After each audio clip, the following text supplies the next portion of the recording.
Alright, we're going to be testing the speakers using a multimeter on this Attack from Mars. With this particular one, it says the ohms on the speakers, so this one is 4 ohms. Let's look at the other one.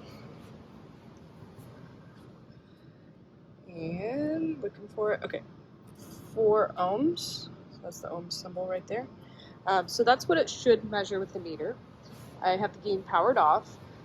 This one has the audiovisual board removed right now, but that's fine. So I'll show you what to do. So this is my multimeter. A lot of newer meters will be auto ranging, so it'll actually be easier to use than this one. But what you're looking for is the ohms setting, so that's the ohms symbol.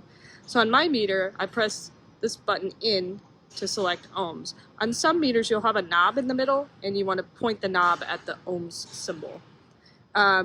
Your meter may be auto ranging, so you don't have to worry about this next part. Mine isn't, so I'm going to select a low range. So this allows me to measure between 0 and 200 ohms, and I'm trying to measure 4 ohms, so that's the correct setting for me. Okay, I'm going to measure this speaker. So for this one, there's just 2 tabs here. It shouldn't matter which probe you put on which tab. So I'll try to show the screen here. So I'll touch each tab. And I'm showing a really low reading, but I'm looking for 4. Let's try switching just to see. And not looking good. So now I'll let you in on a secret. I already believed that this speaker is bad. So this is an example of a bad speaker, and what it looks like when you measure with the meter. Let's look at the other one.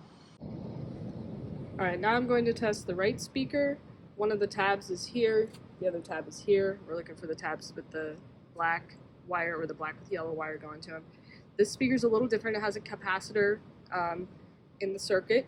So I'm going to try it both ways just to be sure, but put one of my leads on this tab, one on the other, see what the meter says.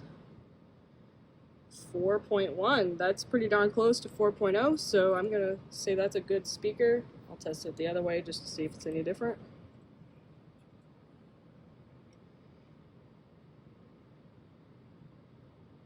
And the same reading, 4.1, so it doesn't matter which way you test it. But hopefully this was a helpful example of what a good speaker looks like with a meter and what a bad speaker looks like. So feel free to test your own and let us know how it goes.